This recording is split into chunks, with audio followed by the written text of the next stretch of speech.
Hai teman-teman semua, teman-teman gimana selama ibadah online ini? Aku yakin pasti kalian juga ngerasa ibadah online itu beda banget rasanya kayak ibadah onsite seperti biasanya. Kayak aku gak bisa lihat muka teman-teman secara langsung sekarang, dan teman-teman juga gak bisa ngeliat muka teman-teman yang lain yang juga lagi ibadah saat ini. Di dalam keterbatasan seperti ini, bahkan mungkin ada di antara kita yang jadinya jenuh dan mungkin kurang bisa menikmati ibadah lagi. Teman-teman, situasi ini emang gak ideal. Tapi marilah kita ingat bahwa kita beribadah bukan untuk memuaskan diri kita sendiri, tetapi kita datang untuk memuliakan Tuhan. Oleh karena itu teman-teman, sebelum kita sama-sama memuliakan Allah kita, dan kita juga hari ini mau mendengarkan firman Tuhan, mari kita berdoa. Mari kita minta hati dan pikiran yang berfokus kepada Tuhan. Mari teman-teman kita bersaat teduh sejenak.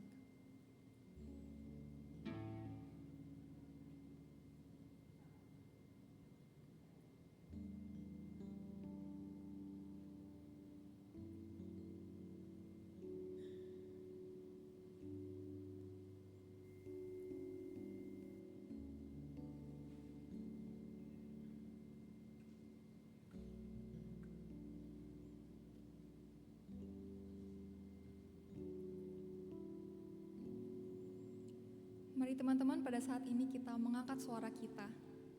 Mari kita bangkit berdiri dengan sama-sama mengatakan, Tuhan, aku datang kepadamu. Tuhan, aku membutuhkanmu. Lord, I need you.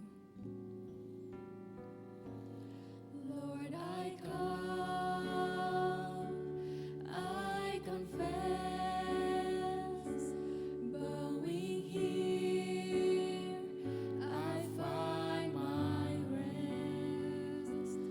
Without you, I fall apart.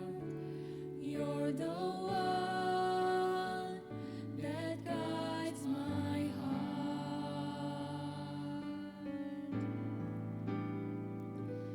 Lord, I need you. Oh, I need you. Every hour I need you. My one defense, my righteousness.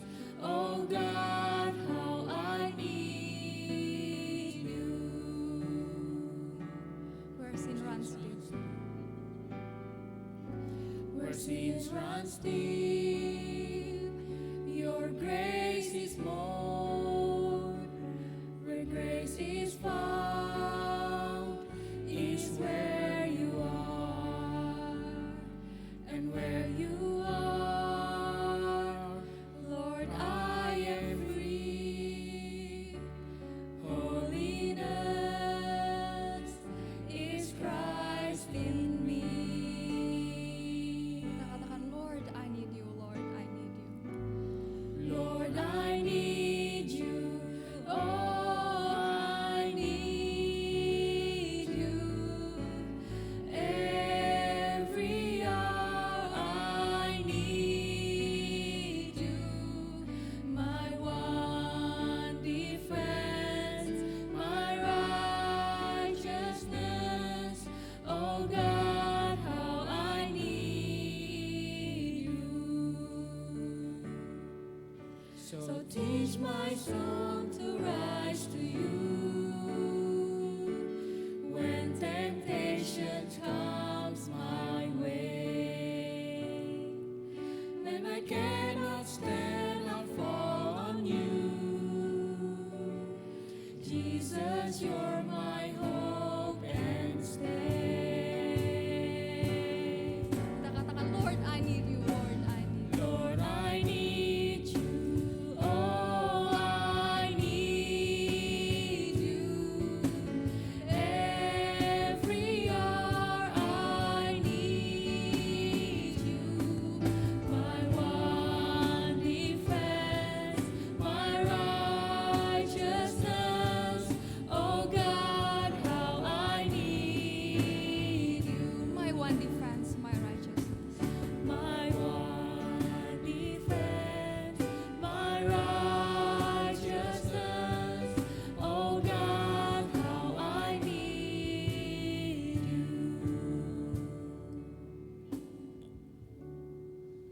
Jemaat dikasih Tuhan, mari kita memasuki ibadah kita pada hari ini dengan meyakini bahwa pertolongan kita adalah dalam nama Tuhan yang menciptakan langit dan bumi.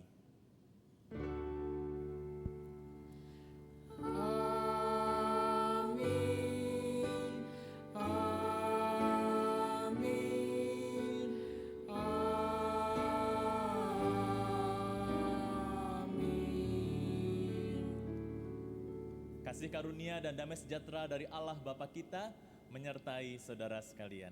Dan menyertai saudara juga. Teman-teman dipersilakan untuk duduk. Ayat pembuka kita diambil dari 1 Yohanes 4 ayat 7-8. Saudara-saudaraku yang kekasih, marilah kita saling mengasihi, sebab kasih itu berasal dari Allah. Dan setiap orang yang mengasihi lahir dari Allah dan mengenal Allah. Barang siapa tidak mengasihi, ia tidak mengenal Allah, sebab Allah adalah kasih. Teman-teman, aku cukup yakin ya, kita semua tahu dan ingat hari ini tuh hari apa. Khususnya buat orang-orang yang udah gak jomblo lagi nih. Ya teman-teman, hari ini adalah Valentine's Day. Valentine's Day biasanya juga dikenal sebagai hari kasih sayang. Namanya juga hari kasih sayang, mungkin biasanya kita menghabiskan waktu itu dengan menghabiskan waktu dengan orang yang kita kasihi, atau kita lakukan untuk menyatakan kasih kita kepada orang-orang tertentu. Nah, seringkali kita mengidentifikasi orang yang kita kasihi atau orang yang kita cintai, khususnya di hari Valentine, adalah kepada pasangan atau gebetan kita. Kayak misal, waktu itu ada satu temanku ngomong gitu di grup cewek-cewek. Katanya gini, mau kirim kalian sesuatu nih, kirim apa ya?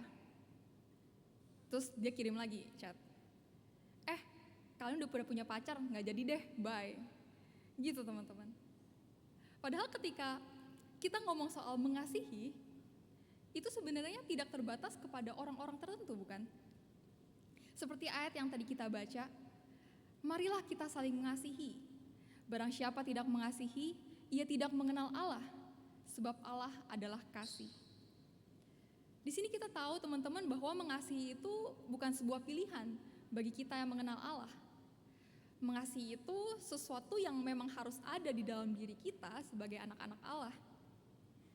Justru orang-orang yang tidak mengasihi atau orang-orang yang tidak mencintai dianggap seperti orang yang tidak mengenal Allah. Pada khotbah nanti kita juga akan belajar lebih lanjut soal apa itu makna cinta yang tepat dan bagaimana kita menerapkan kasih atau menerapkan cinta itu di dalam kehidupan kita sehari-hari. Tapi sebelum daripada itu, mari kita sama-sama kembali menyembah Tuhan kita dengan sukacita sebagai keluarga kerajaan Allah. Kita nyatakan kasih kita dengan kita menyanyikan lagu Satukanlah Hati Kami.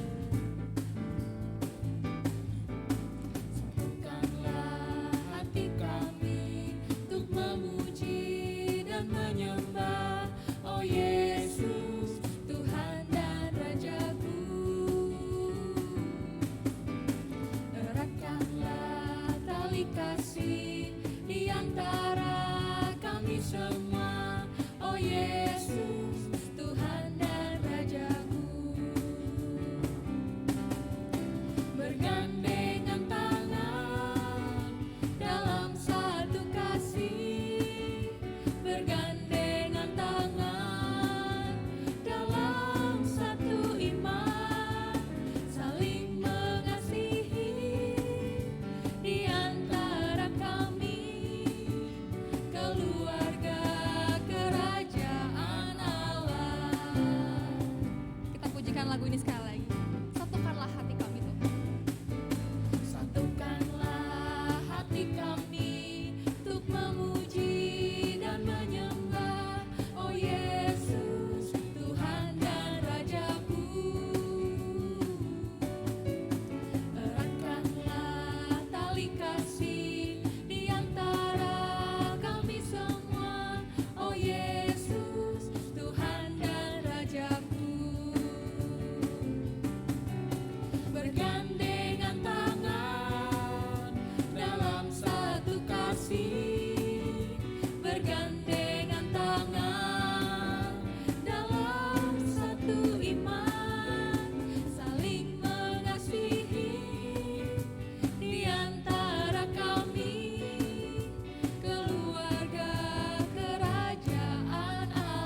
Wahyu 3 ayat 19 berbunyi demikian.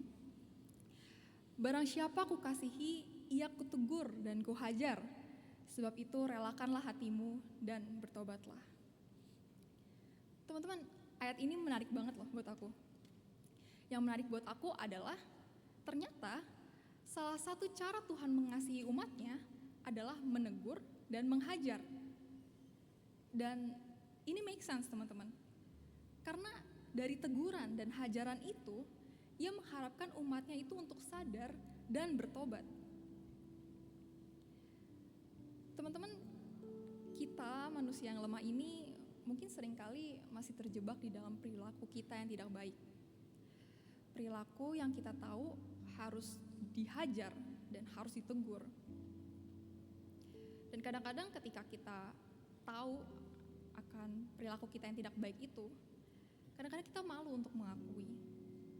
Atau mungkin kadang-kadang kita juga terlalu sombong untuk merasa bersalah. Dan bahkan mungkin kadang-kadang kita malah memilih untuk jauh daripada Tuhan, daripada bertobat. Pada momen ini teman-teman, mari kita membuka hati kita di hadapan Tuhan untuk ditegur dan dihajar. Dan kita juga mau datang kepada Tuhan mengambil komitmen untuk mau bertobat dan berusaha untuk tidak mengulanginya lagi. Mari teman-teman kita bersaat hening sejenak.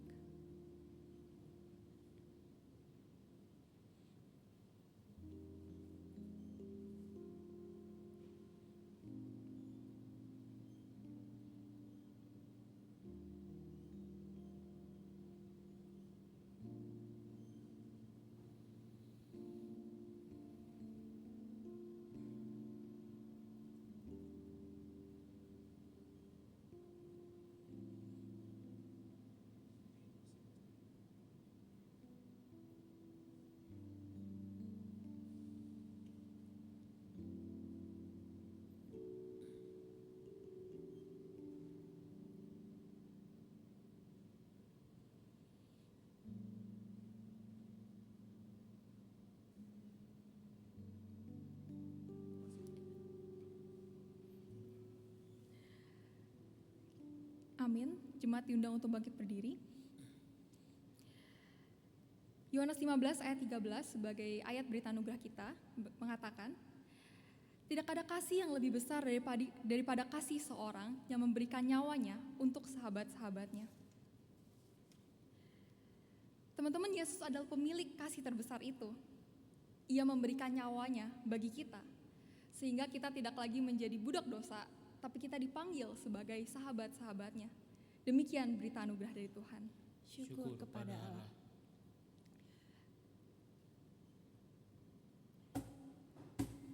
Lemah lembut, memaafkan, dan murah hati, itulah kasih Tuhan. Mari kita mengangkat pujian ini teman-teman. Kasih pasti lemah lembut, kasih pasti memaafkan.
Mari kita berdoa bersama.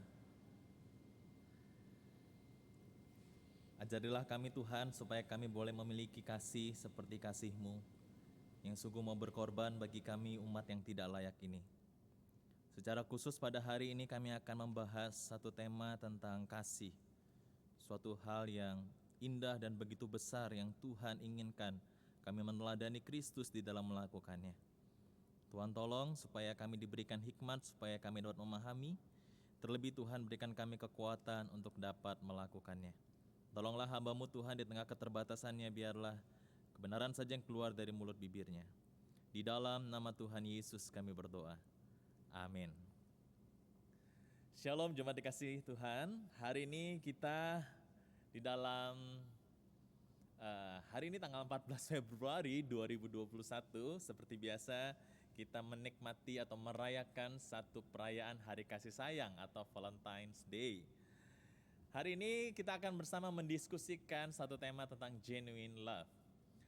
Mari kita sama-sama membuka firman Tuhan dari Roma pasal yang ke-12. Roma pasal yang ke-12 ayat yang ke-9 sampai 21. Roma pasal 12 ayat 9 sampai 21, saya akan membacakannya untuk kita semua. Hendaklah kasih itu jangan pura-pura, jauhilah yang jahat dan lakukanlah yang baik. Hendaklah kamu saling mengasihi sebagai saudara dan saling mendahului dalam memberi hormat. Janganlah hendaknya kerajinanmu kendor, biarlah rohmu menyala-nyala dan layanilah Tuhan. Bersukacitalah dalam pengharapan, bersabarlah dalam kesesakan dan bertekunlah dalam doa.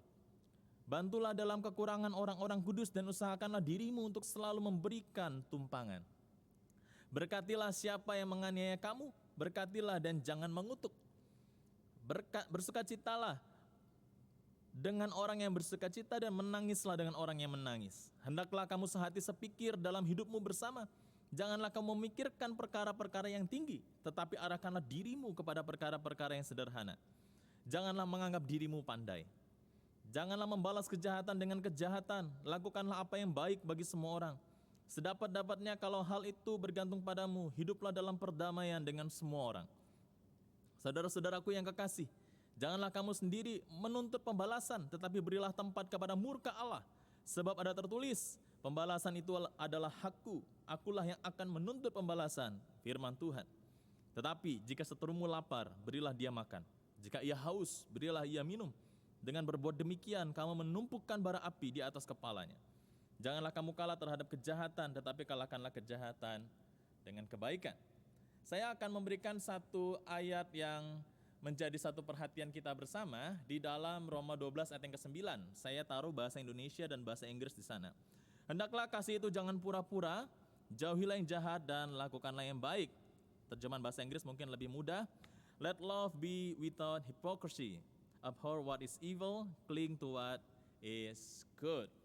Demikian firman Tuhan yang melandasi perenungan kita. Berbahagialah setiap orang yang membaca, merenungkan, terlebih yang melakukannya. Haleluya. Haleluya, haleluya, haleluya.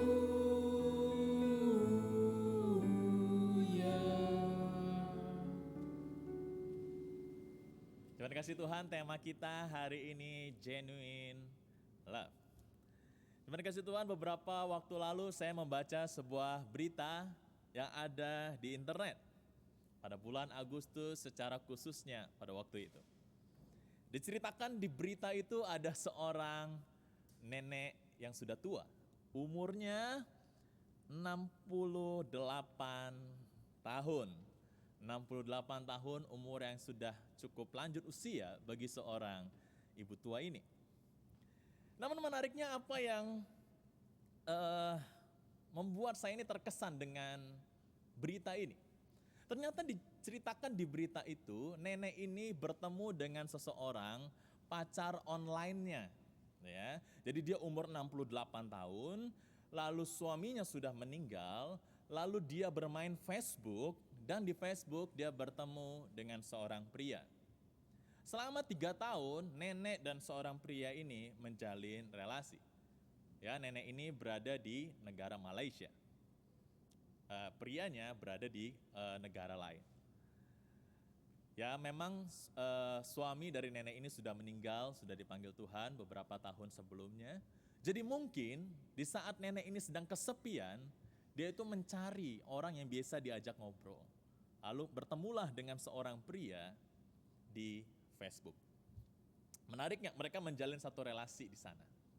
Namun ternyata di sana setelah 3 tahun menjalin sebuah relasi, seorang pria ini yang menjalin relasi dengan nenek ini itu berjanji akan menikahi nenek ini. Mungkin di dalam kesepiannya, kesendiriannya nenek ini menerima kasih dari orang itu sekalipun belum pernah ketemu. Tetapi orang ini itu berencana mengirimkan uang sebesar 3,13 juta ringgit Malaysia. Atau kalau dirupiahkan, itu 11 miliar rupiah kepada nenek ini untuk membeli rumah dan membeli mobil di Malaysia tempat nenek ini tinggal. Setelah itu nanti pria ini akan datang ke Malaysia. Namun pria ini ngomong, tapi Nek, waktu saya mau kasih kamu 3,13 juta ringgit, saya itu harus bayar bea cukai sebesar 300.000 ringgit Malaysia. Dan pria ini meminta nenek ini untuk membayar. Lalu pria ini dengan satu temannya pura-pura menjadi penagih bea cukai, lalu menagih dari neneknya sebesar 300.000 ringgit Malaysia. Jadi kalau bisa dikatakan nenek itu mengalami kerugian 909 juta rupiah. Ternyata waktu nenek ini mentransfer 300 ringgit Malaysia, pria itu pergi meninggalkannya. Jadi secara tidak langsung nenek ini tertipu pacar online. Cuma dikasih Tuhan, kalau kita melihat, mungkin kita akan melihat, ini gambar ini bukan nenek yang asli ya, ini hanya sebuah gambaran saja, visualisasi saja. Kalau kita bisa melihat ternyata ada begitu banyak cinta yang semu atau cinta palsu di dalam dunia ini. Secara khusus juga di dalam waktu-waktu ini, banyak sekali cinta yang palsu. Kalau kata salah satu ya pemuda bilang tuh fake love ya. Fake love seperti lagunya BTS katanya ya. Cinta palsu. Ngomongnya cinta, tapi nggak cinta beneran. Ngomongnya cinta, tapi mau ada keuntungan tertentu. Itulah yang dialami oleh nenek ini. Dia tertipu oleh cinta palsu, padahal dia mengharapkan sebuah cinta yang tulus.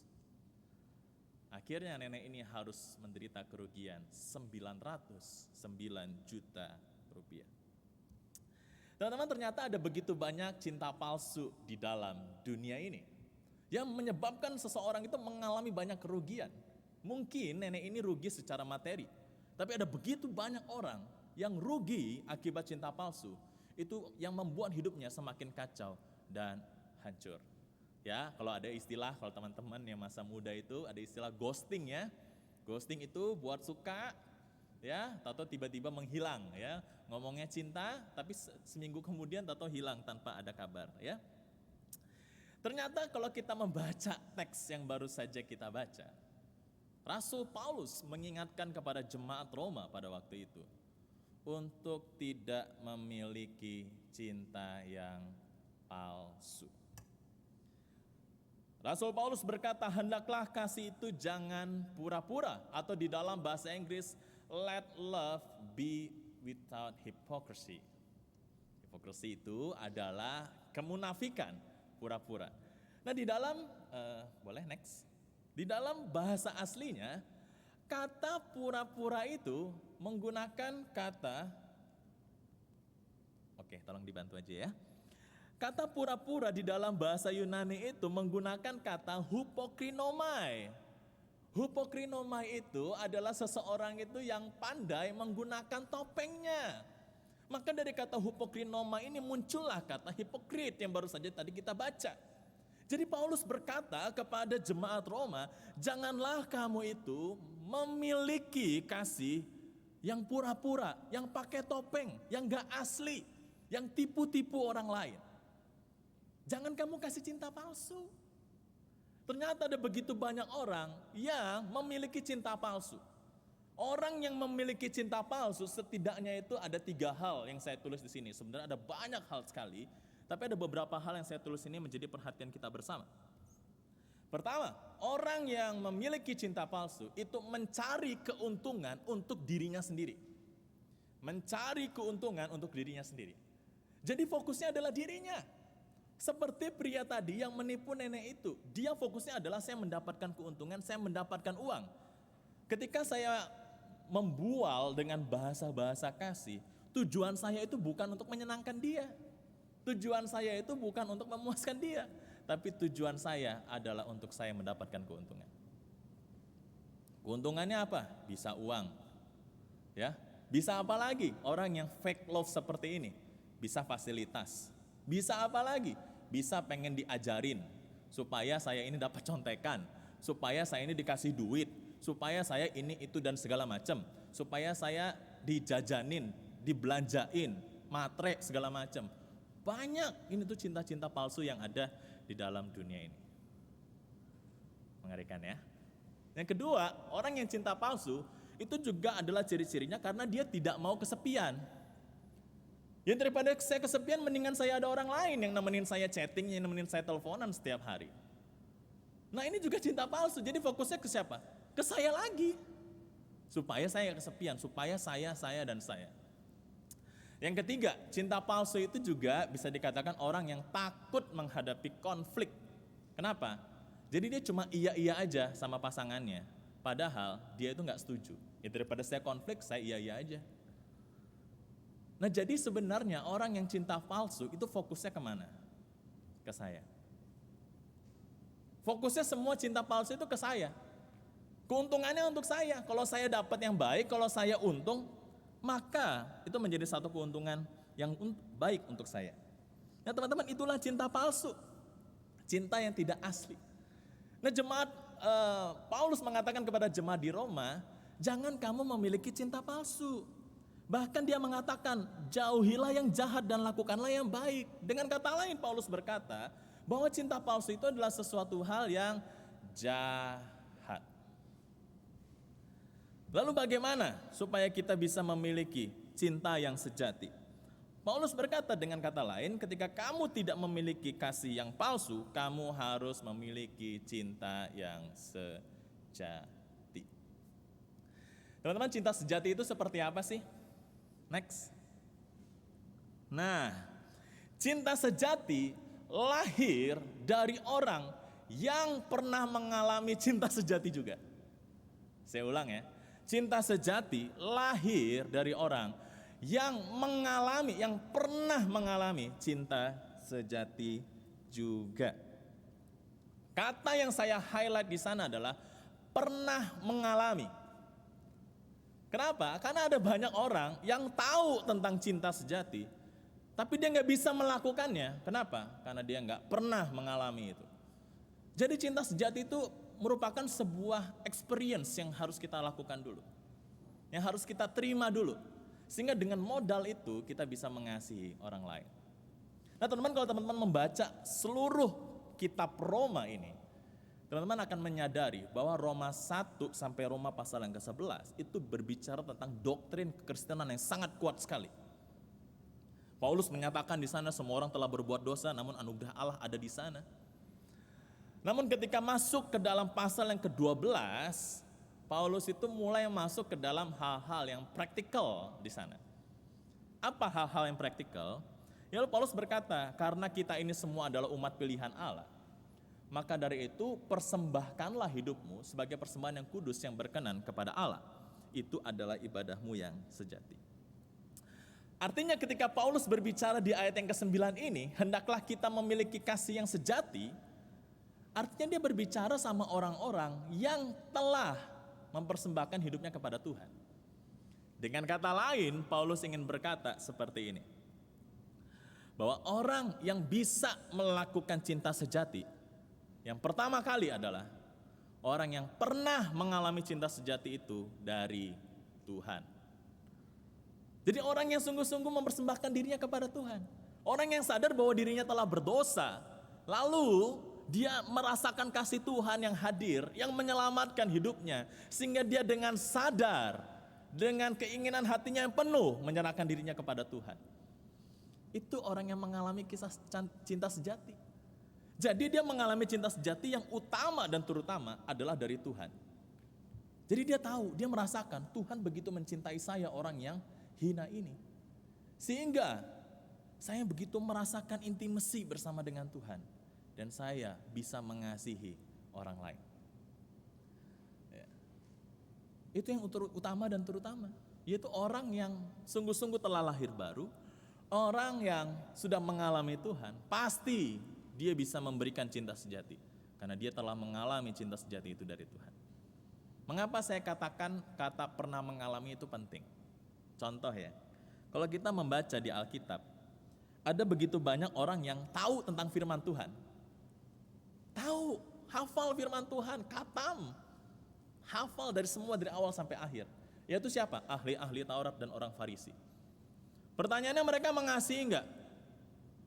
Wah, justru Tuhan sangat mengecam mereka karena mereka penuh dengan kemunafikan. Mereka tahu, tapi mereka tidak mengalami.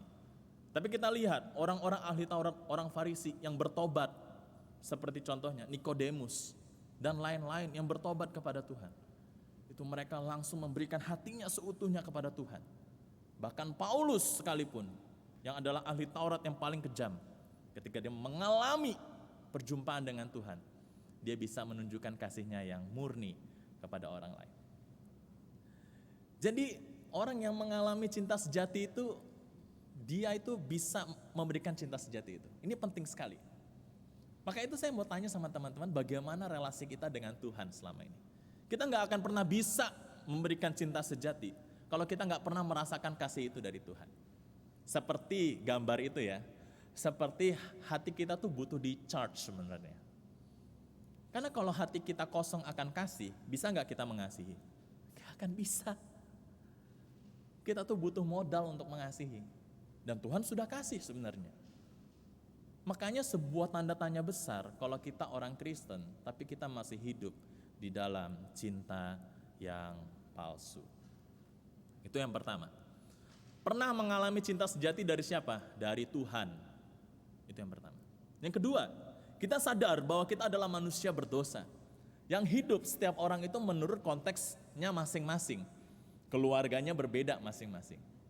Jadi cinta sejati lahir dari orang yang pernah mengalami cinta sejati, yang utama dan terutama dari Tuhan. Yang kedua adalah orang yang pernah mengalami cinta sejati dari manusia, terutama dari keluarganya. Teman-teman perhatikan deh, orang yang keluarganya harmonis, keluarganya cinta Tuhan, keluarganya itu mengasihi anaknya, mendidik anaknya dengan baik, trust me, anaknya itu akan menjadi pribadi yang penuh dengan kasih, dan dia akan jauh lebih mudah untuk mengasihi orang lain dengan tulus.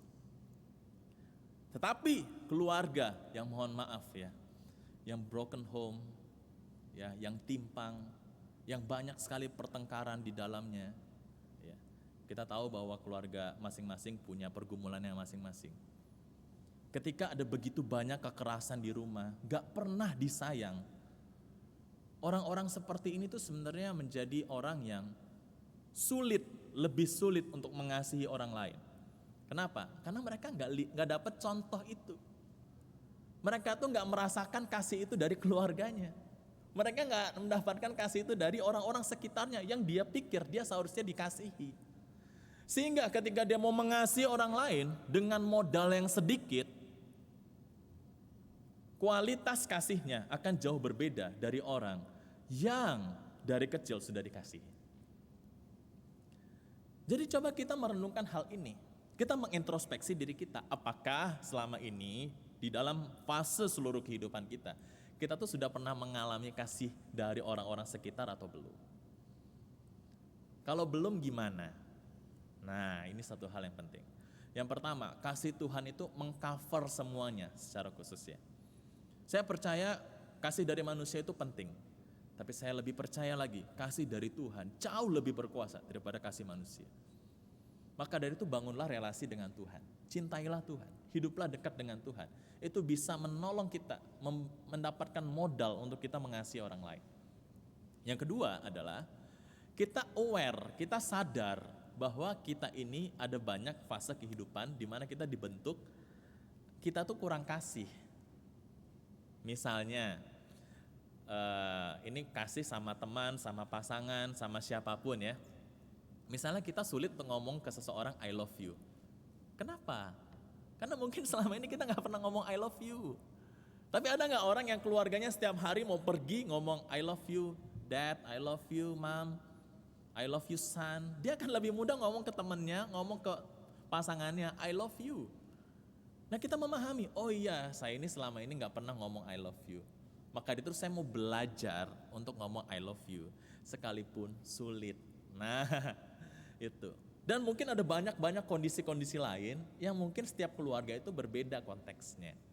Jadi kita perlu sadar selama ini pembentukan kita itu seperti apa.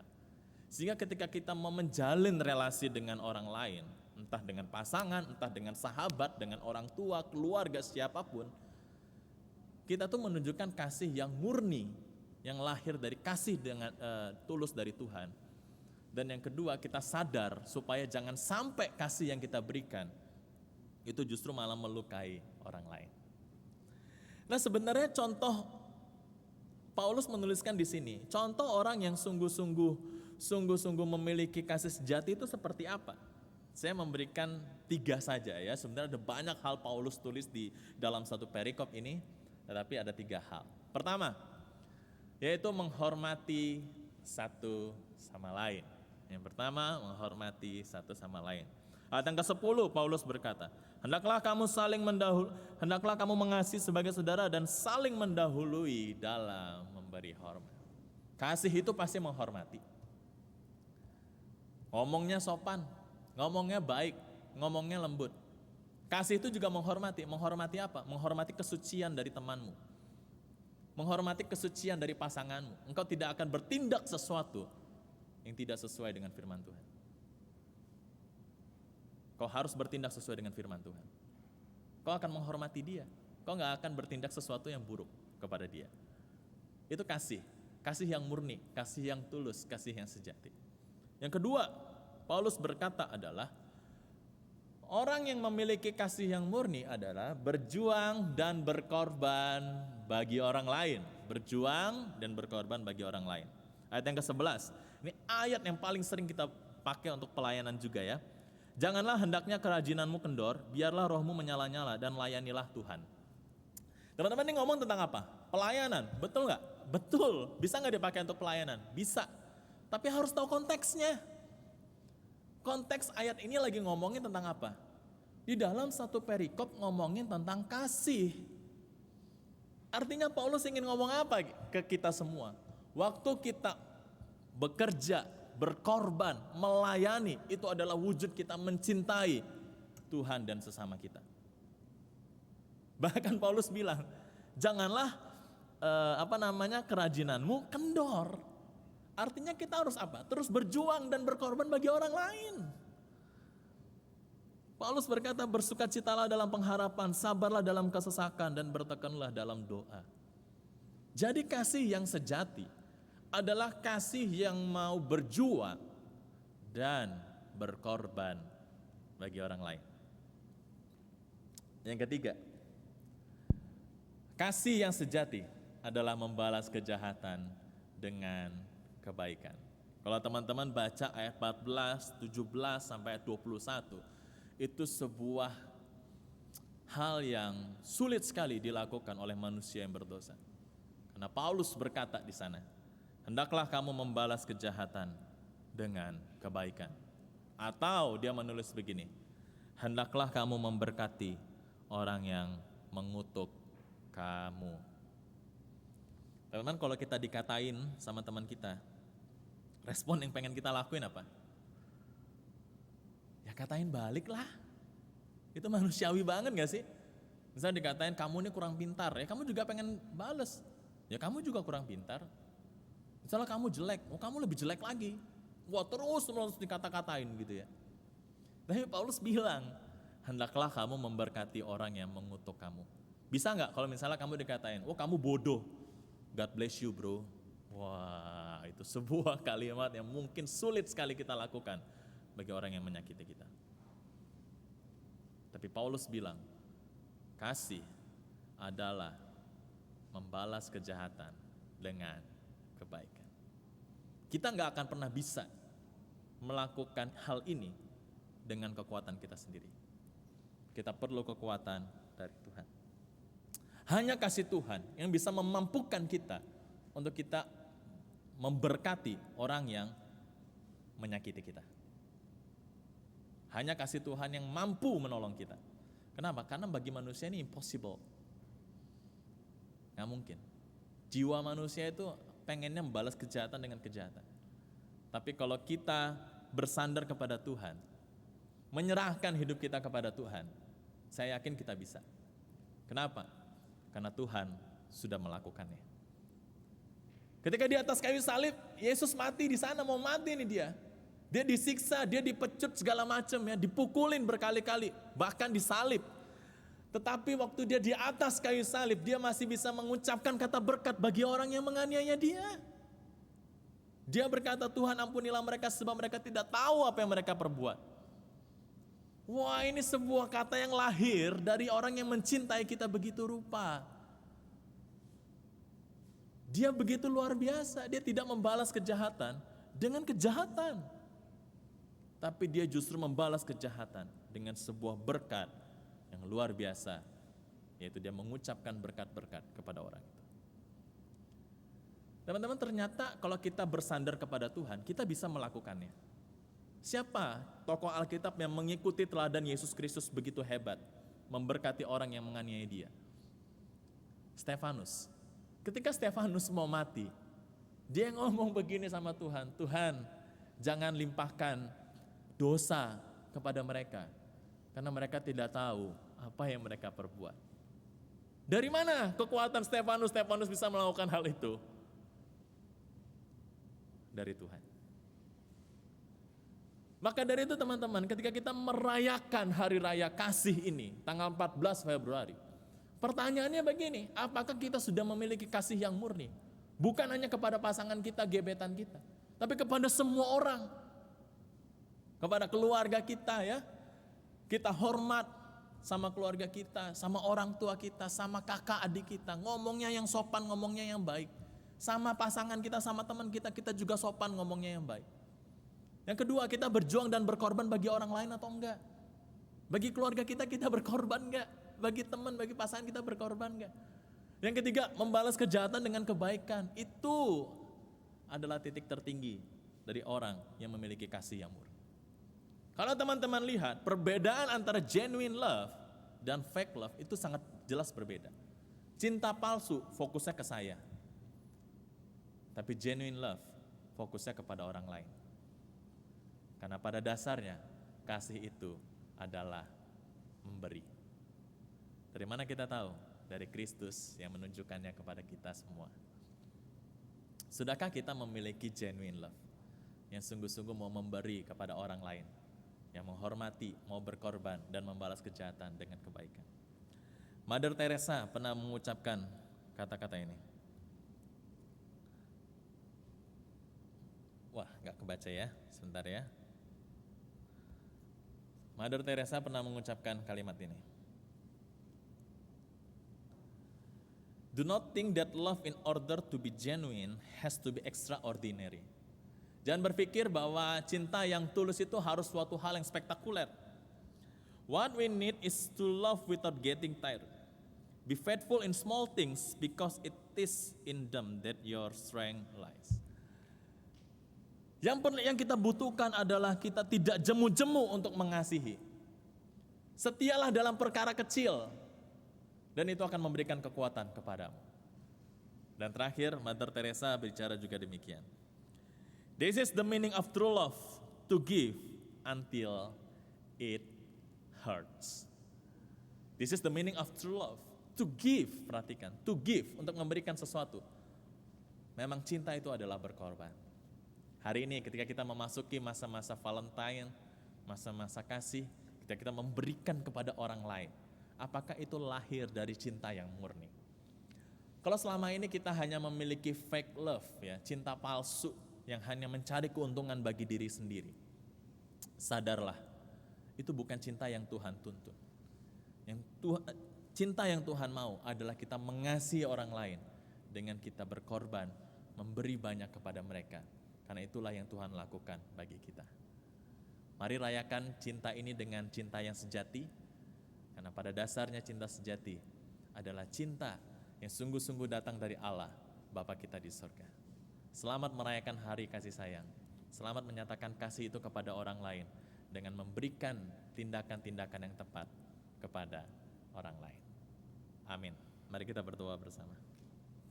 Bapa, kami telah belajar bahwa seringkali dalam hidup ini kami memiliki kasih yang palsu, yang fokusnya hanya ke diri sendiri, mencari keuntungan bagi diri sendiri. Ampuni kami ya Tuhan, biarlah kami di dalam masa-masa muda ini, kami belajar memiliki genuine love, yang lahir dari kami merasakan cinta kasih Tuhan. Genuine love yang lahir juga dari kami dikasihi orang-orang sekitar kami. Tuhan tolong supaya kami mampu mengasihi orang lain dengan cinta yang murni.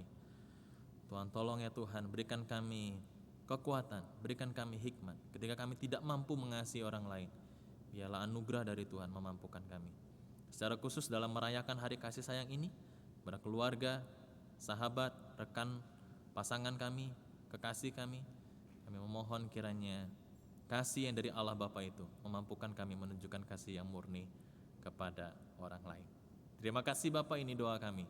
Di dalam nama Tuhan Yesus kami berdoa. Amin.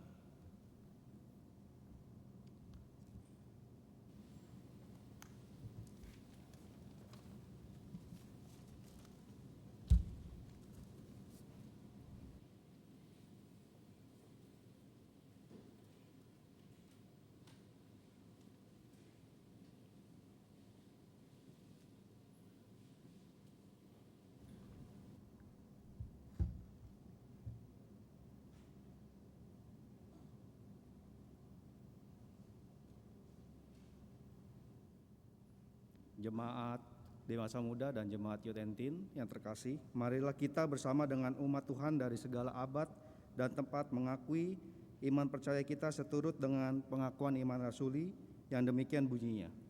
Aku percaya kepada Allah, Bapa yang Maha Kuasa, Khalik langit dan bumi, dan kepada Yesus Kristus, Anaknya Tunggal Tuhan kita, yang dikandung dari Roh Kudus, lahir dari darah Maria, yang menderita sengsara di bawah pemerintahan Pontius Pilatus, disalibkan, mati dan kuburkan, turun ke dalam kerajaan maut, pada hari yang ketiga bangkit pula dari antara orang mati, naik surga, duduk di sebelah kanan Allah, Bapa yang Maha Kuasa, dan dari sana akan datang untuk menghakimi orang yang hidup dan yang mati. Aku percaya kepada Roh Kudus, gereja yang kudus dan am, persekutuan orang kudus, pengampunan dosa, kebangkitan orang mati, dan hidup yang kekal. Amin.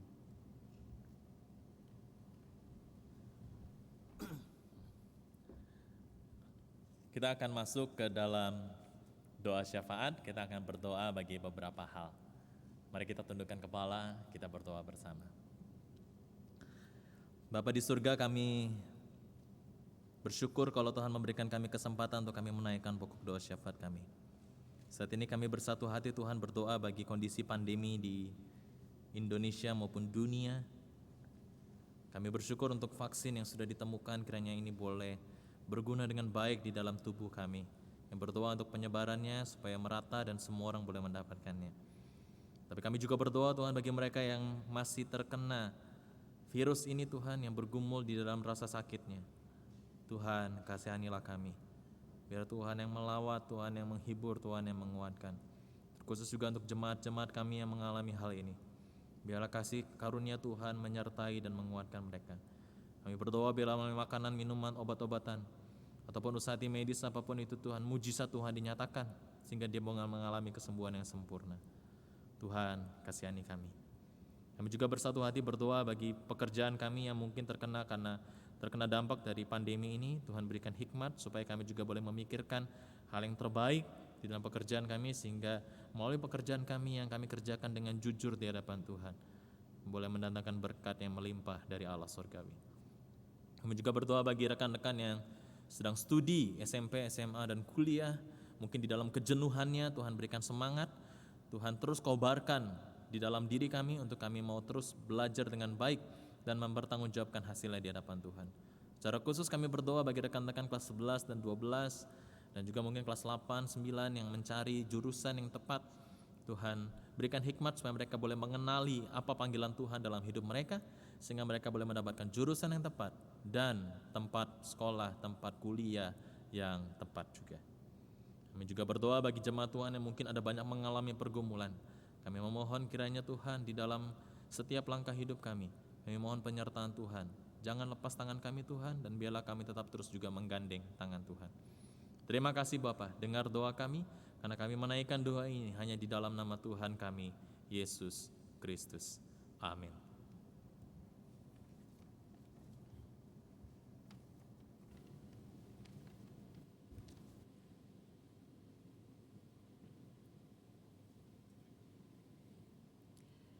Nas persembahan kita diambil dari Roma 12 ayat yang pertama.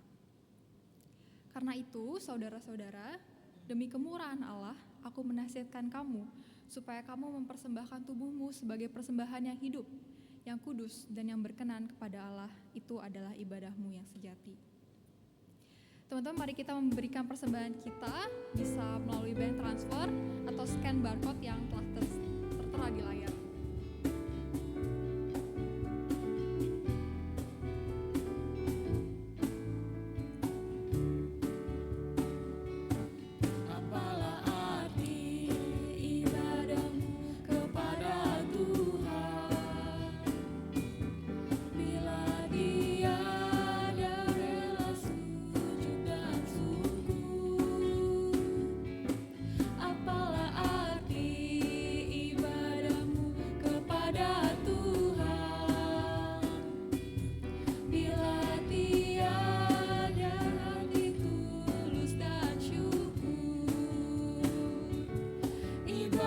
Sejati jadikanlah persembahan,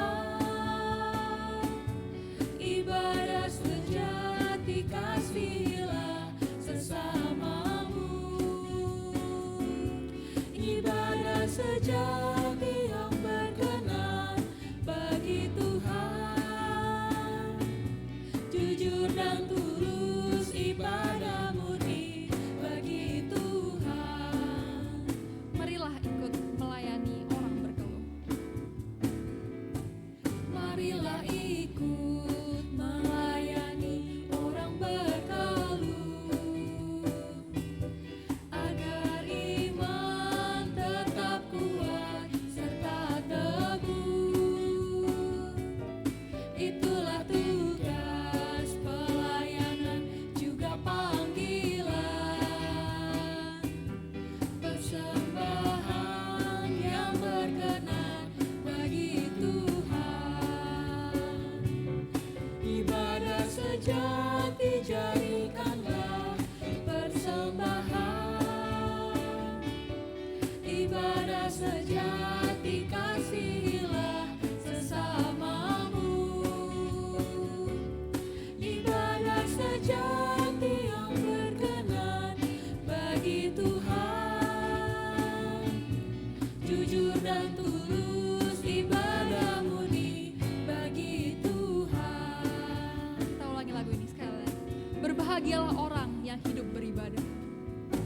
Berbahagia orang yang hidup beribadah,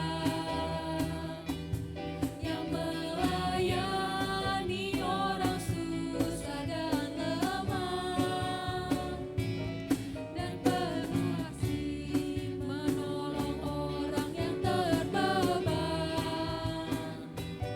Itulah tanggung jawab orang beriman.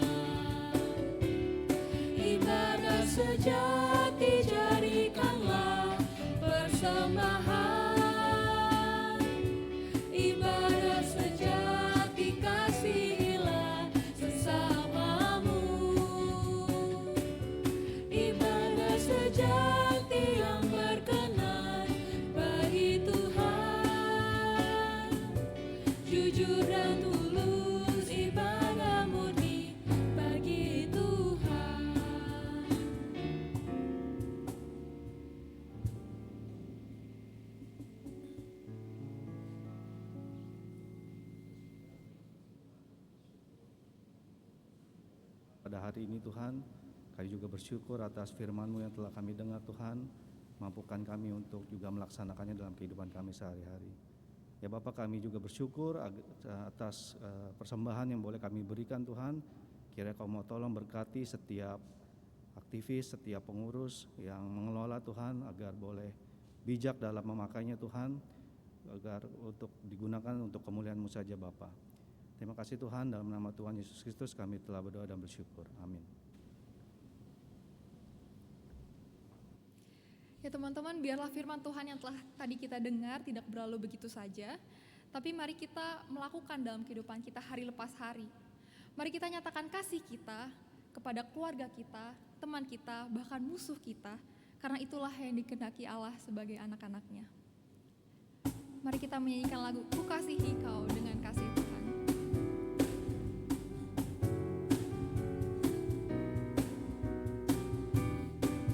Ku kasihi Kau dengan kasih Tuhan. Ku kasihi Kau dengan kasih Tuhan. Ku kasihi Kau dengan kasih Tuhan. Ku lihat di wajah-Mu kemuliaan Raja. Ku kasihi Kau dengan kasih Tuhan. Ku kasihi Kau dengan Ku kasihi Kau dengan kasih Tuhan. Ku kasihi Kau dengan kasih Tuhan. Ku lihat di wajah-Mu kemuliaan Raja. Ku kasihi Kau dengan kasih Tuhan. bagaimana aku harus Bagaimana aku harus mengatakannya, perasaan yang ada di hatiku. Tuhan tolong, aku harus mengatakannya. Ku kasihi Kau dengan kasih Tuhan. Ku kasihi Kau dengan kasih Tuhan. Kasihi Kau dengan kasih Tuhan. Ku kasihi Kau dengan kasih Tuhan. Ku lihat di wajah-Mu kemuliaan Raja. Ku kasihi Kau dengan kasih Tuhan. Ku kasihi Kau dengan kasih Tuhan. Ku kasihi Kau dengan kasih Tuhan. Jemaat kasih Tuhan, ingatlah bahwa kita itu bisa mengasihi kalau kita pernah mengalami kasih dari Tuhan. Karena mencintai itu adalah sebuah spiritual journey bersama dengan Tuhan. Maka bangunlah relasi dengan Tuhan dan teruslah melakukan kasih itu yang tulus dan murni di hadapan Tuhan dan di hadapan sesama. Jikalau sebentar kita akan mengakhiri ibadah kita, arahkanlah hatimu kepada Tuhan. Arahkan hati kami kepada Tuhan. Jadilah saksi Kristus, Syukur pada Allah, terpujilah Tuhan. kini dan selamanya. Mari tundukkan kepala, kita menerima berkat daripada Tuhan. Kiranya Allah Bapa di sorga memberkati kita dan melindungi kita. Kiranya Allah Anak menyinari kita dengan wajah-Nya dan memberi kita kasih karunia. Kiranya Allah Roh Kudus menghadapkan wajah-Nya kepada kita dan memberi kita damai sejahtera. Janganlah takut dan janganlah gentar. Teruslah mencintai dengan kasih yang tulus kepada orang di sekitarmu. Karena Yesus Kristus berjanji Dia akan menyertai kita dari sekarang sampai selama-lamanya. Amin.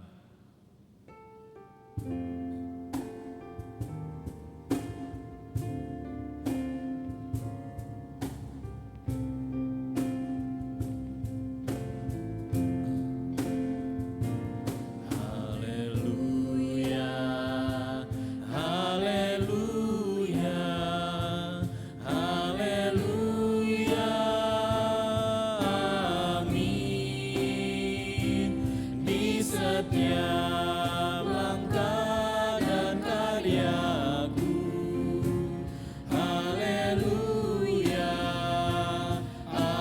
Amin. Haleluya. Haleluya, haleluya, amin. Di setiap langkah dan karyaku, haleluya, amin. Ibadah telah selesai, teman-teman dipersilakan untuk mengambil waktu teduh sejenak.